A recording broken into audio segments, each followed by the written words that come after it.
Hey everyone, welcome to Penny's Mod Files Method, the podcast showing you where the off ramp is to the healing highway when you're stuck on the life sucks road that goes nowhere. In this episode, we're digging into the stay away from those people file. I think you're going to be surprised at what might be lurking inside this file because, like many others, there's good and bad advice in every file, right? Obviously, when we're children, our parents or other caregivers, depending on where you grew up and who you grew up with, um, they do their best to warn us to keep us out of trouble.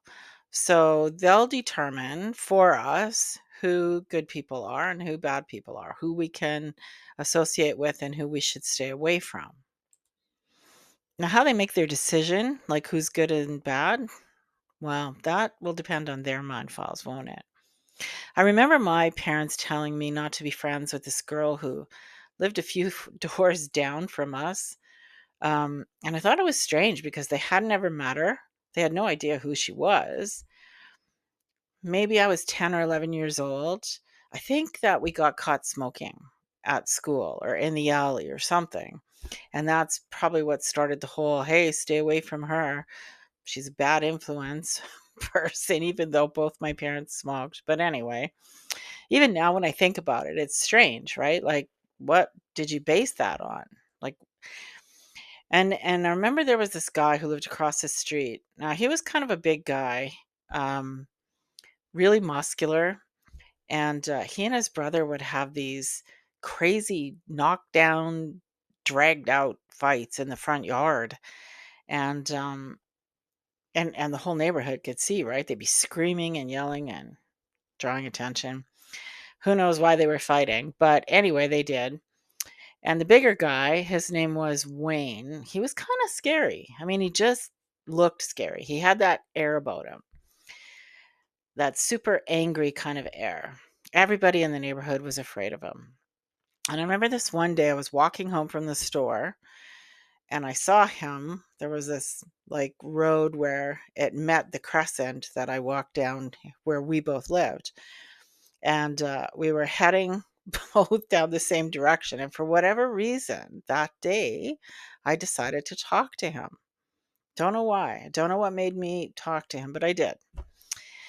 And I learned that he had taken a bunch of pills. Now that I'm older, I suspect, although I don't know for sure, but I suspect it was steroids because that would explain why he was so huge. Anyway, he told me that he'd been told to take like 3 a day and he ended up taking like way more than that. And because he thought the more the better.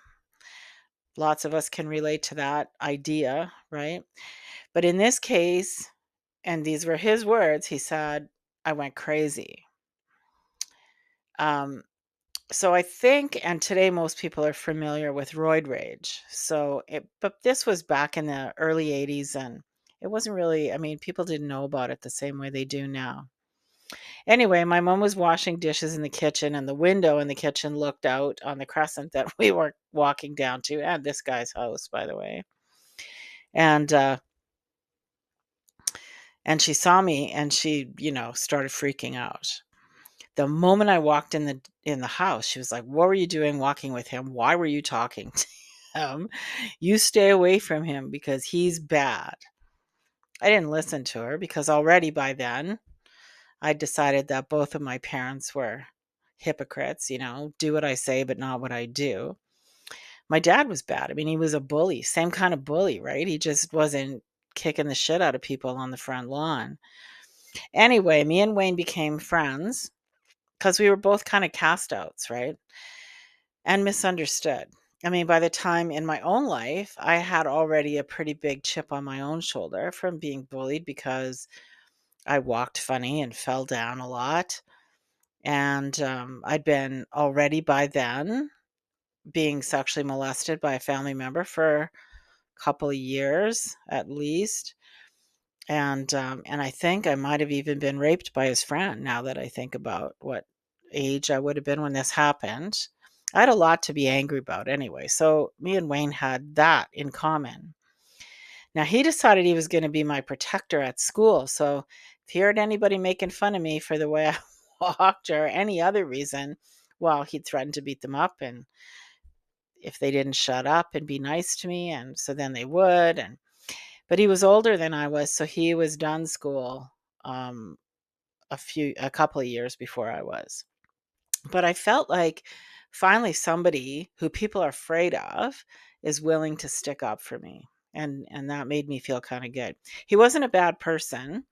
He took something and it altered his biochemical makeup in such a way that he became angry and, negatively impacted his mental health. Plus, I suspect that he didn't have the best home life because his dad, there was two guys on our block and they both lived next door to each other. So Wayne's dad and then the house next door, those were the neighborhood drunk dads. And those guys weren't the get drunk and be funny kind of guys. They were the get drunk and be mean kind of guys. Now we know today that, when you're mean, when you're a drunk, you probably have some unresolved trauma. But that's not an excuse. I mean, does it make them bad people? People that we should all stay away from? So, my mom's dad was an abusive drunk. He apparently, because I never met him, but this is what she told me. She told me stories of how he used to chase them around with a baseball bat and when they were kids. And this one time when he took all my grandma's clothes. She was a professional woman and had really nice clothes. And back in this would have been in, I'm guessing, the 50s. Had, everybody dressed like they had matching purse and shoes and earrings and everything that went together for every single outfit. And he took that all from her, put it in the middle of the driveway, poured lighter fluid on it, and then torched it all. I mean, that's definitely mean, right? So both my mom and dad had mind files that told those stories. And who knows how many more. I mean, of the horrible things that he would have done or how he treated my mom and her brothers. And the rigid perspectives that my parents both held when it came to mean drunks was, rightly so deserved, right? So stay away from people like that and who associate with that because, of course, they knew that to break free from all of it, you had to break free from all of it. Those are the bad people. Stay away from them. So they just didn't explain it in a way that made sense to me. And not that I would have listened anyway, because like I said, right, I already had decided they were hypocrites doing, do what I say and not what I do anyway. And the other thing that's weird is my mom never told me anything about her dad until I was about to marry someone who was clearly had an issue with alcohol. I mean, my mom saw it, but she liked my ex-husband because he was good looking and charismatic. And even though my mom knew that there's signs that he is abusing alcohol and that's going to eventually escalate, she made an exception because she liked him, right? And so she kind of bent the stay away from those people rules for him. Now, of course, there are bad people in the world, but what exactly makes somebody bad enough that you really should stay away from them? Are they bad if they steal, if they fight, if they're a bully, if they're intimidating? What about murder? Should we stay away from all the murderers? Are they bad people? What about all the pedophiles who molest kids, like the men who molested me when I was a little kid?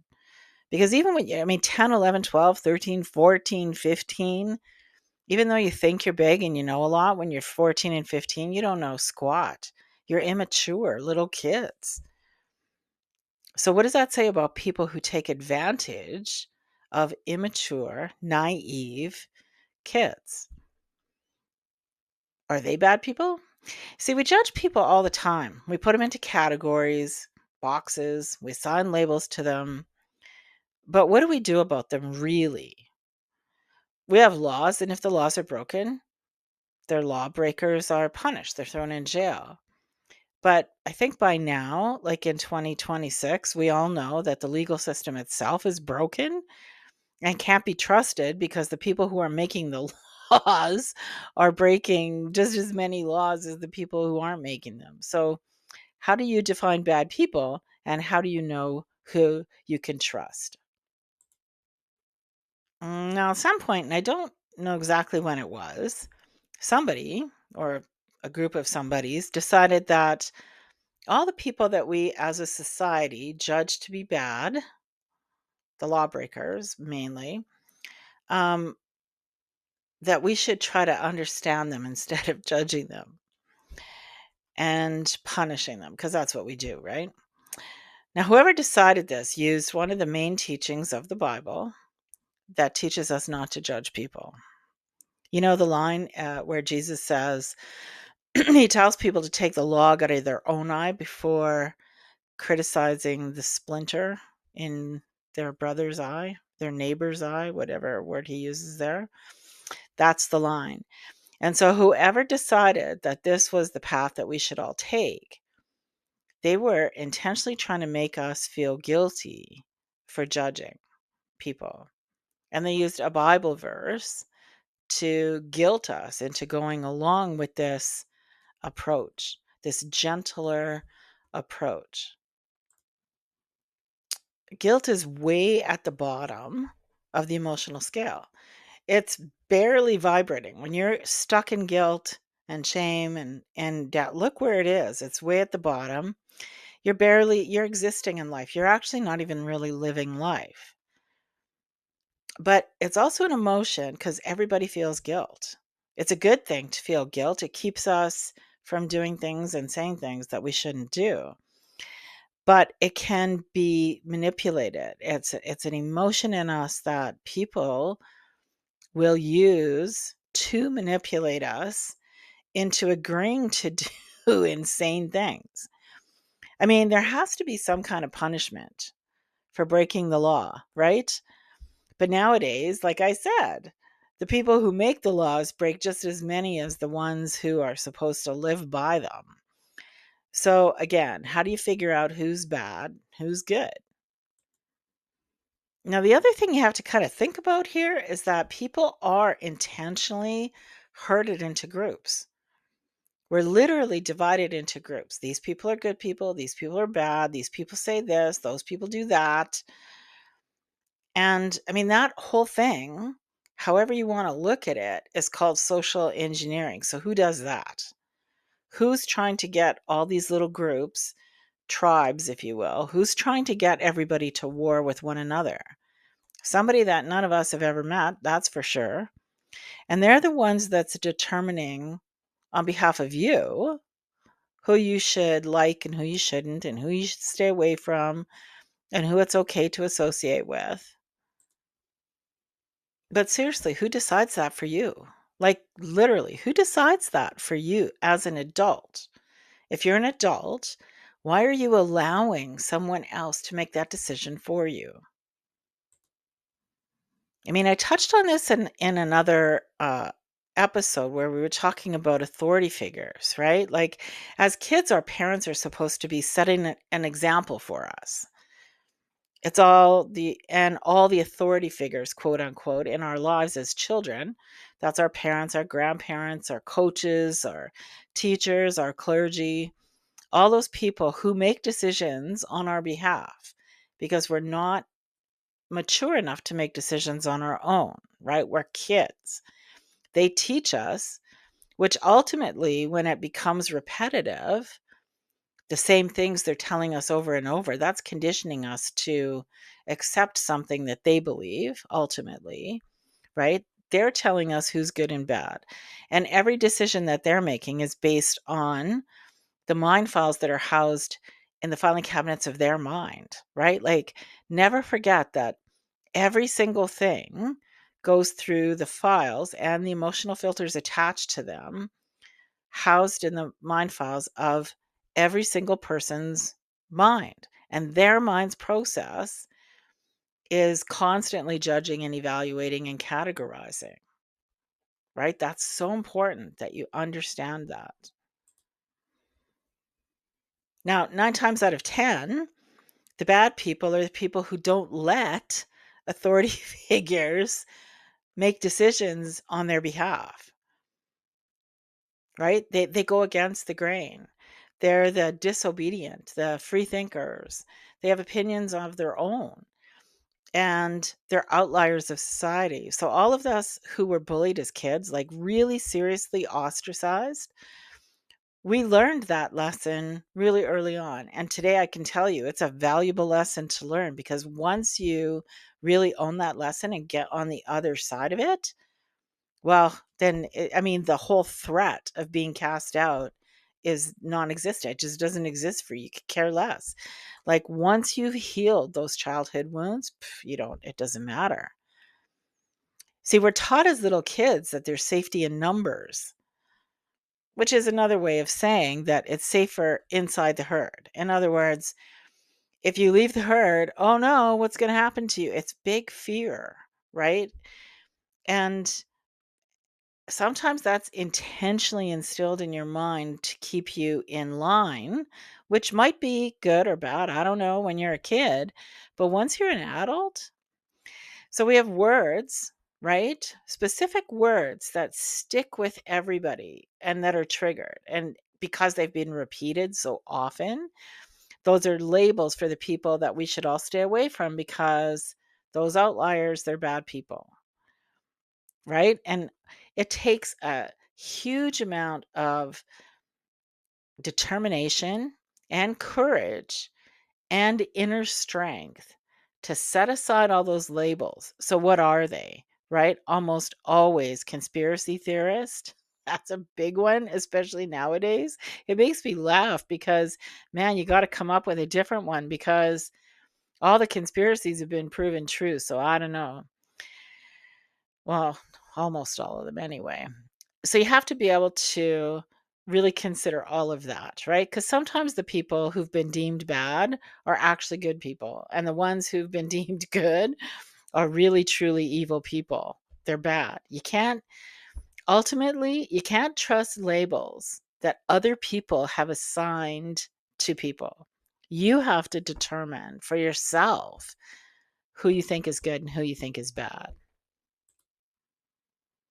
I think I've said this before, right? That our willingness to overlook someone's bad behavior and extend empathy instead of judgment, it gets us into trouble way more often than if we were just to trust ourselves and trust that we could determine who's good and who's bad and who we should hang out with and who we shouldn't. Because we come into this world with an internal guidance system, a God-given internal guidance system. It's our sixth sense, right? It will tell us who to stay away from, who is safe, and who to be, wary of.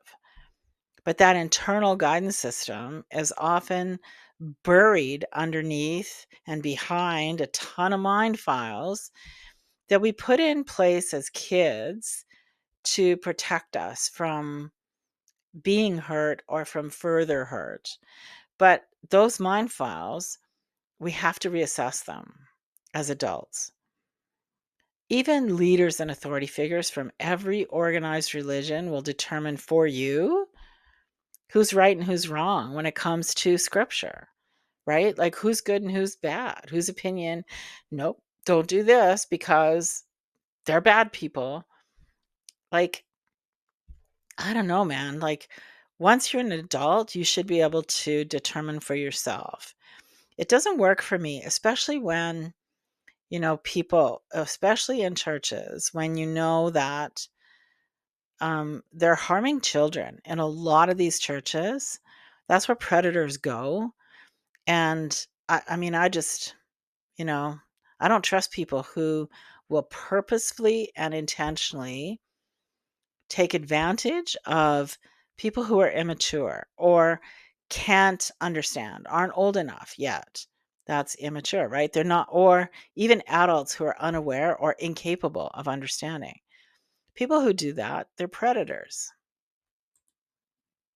So as adults, it's so important to dig into those files in the filing cabinets of your mind and reassess every single one that was created when you were a kid. You're capable, even if you didn't finish school or go to college, of determining for yourself who is good and who is somebody that you should probably stay away from. Just because someone has a different opinion than you doesn't make them bad. They just have a different opinion. Just because someone questions a narrative that's accepted by a bunch of people doesn't mean that they're bad. They're maybe they're just trying to understand it, right? They're just asking questions. That's how we learn. We ask questions. Just because somebody chooses to live differently than you do doesn't mean that those people are bad. Just means they've chosen a different lifestyle than you. Different strokes for different folks, we used to say way back. Everybody gets to decide how they're going to live their life. It's their life. And in doing so, gets to also experience the consequences that go along with their choices. And their choices and their consequences don't affect you. So, live and let live, as they say. I mean, if we think about the things that we want from other people, which is mainly, hey, don't judge me, right?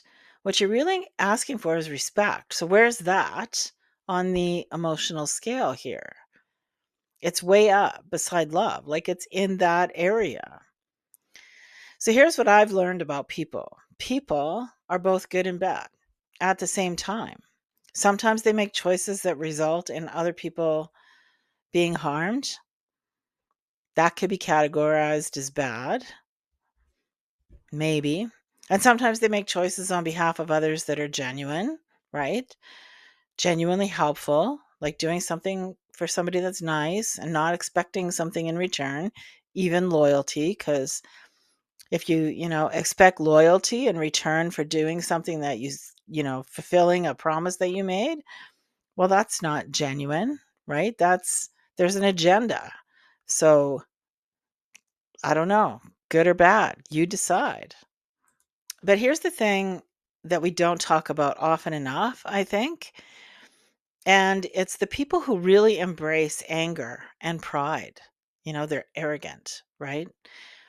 They intentionally set out to harm people, and there really are people who do that. They willingly and purposefully and consciously choose to harm others. Is it possible that they were harmed themselves as kids? I mean, that's what, we've been told for so long. Well, only the traumatized traumatize. Well, true, but it doesn't mean that there's good left in them, right? Like we have to recognize that even if there is a teeny tiny bit of good in them left in their hearts, and maybe there is and maybe there isn't, because maybe they have willingly chose to be evil. They're choosing to ignore whatever good that's left in them anyway. And so by doing that, they are putting the label of bad person on themselves, right? Some people are downright evil. The Bible talks about the world being Satan's playground. I mean, that's not by accident, right? Our unwillingness to call that out, to say, wow, those people are seriously evil and they need to be dealt with in a way that seems fitting, right? We have to be able to call that out. There's nothing wrong with that, because if we choose to pretend that those people don't exist, that evil doesn't exist, well, that's on us. Then we deserve the consequences that we're going to get as a result of that choice to pretend that evil doesn't exist. I mean, we can choose to be naive if we want, but there's consequences for every single choice that we make. So when we've consciously and intentionally opened up our hearts to God, worked through our fear files, got our energy levels up to at least where reason is, which is, about 400 on the scale, and we are consistently vibrating at that. Of course, we're going to have dips, right? But we're going to come back up, because if we've dealt with our fear files, we are staying in and above neutral, right? Anything from neutral up, we're doing good. Then we don't really have to worry about knowing or being able to recognize because who we should stay away from. Because if we are vibrating there, our sixth sense, which is our direct line to God, right? It's going to start ringing the minute that we're in a room with bad people or evil people or people we should stay away from. I mean, we all have that anyway, right? You meet somebody and you're like, I don't know why, I just don't like this person. There's something hinky about this person. I don't know why, but yeah, I don't like this person. That's intentional for you, right? That's God telling you, "Hey man, don't go there." And when we're really connected, right? Like super connected, we'll even know, hey, stay away from this whole thing, whatever that thing is, this whole group, this organization, this whatever it is, stay away from that because that's just bad, right? Like once we're connected, God will always provide for us. Everything that we need to know and understand about people and everything else is in the Bible. Right? People say, oh, there isn't a book on life and how to. Yes, there is. It's the Bible, and it's been available for like ever, 2,000 years plus, right? If we just read it every single day, we will learn how to live a good life. So that's it for today. I hope you heard something that triggered an aha and helps you sort out and reassess a mind file that maybe you've been struggling with or working on. Pretty soon, remember, starting in April, we're going to turn our focus to filling our love cabinet. And we'll be doing that using sacred texts, mainly A Course in Miracles in the Bible, but occasionally we'll dig into some other ones. Learning for me is really about gathering as much information as I can and then forming my own opinion. So I don't worry about, oh, this is in a Gnostic scripture and we should not pay attention to that because some person who went to a university and studied theology says, no, we don't. Just discount all that. Like, that's not how I roll. I think I can, decide for myself if it's relevant to me or not.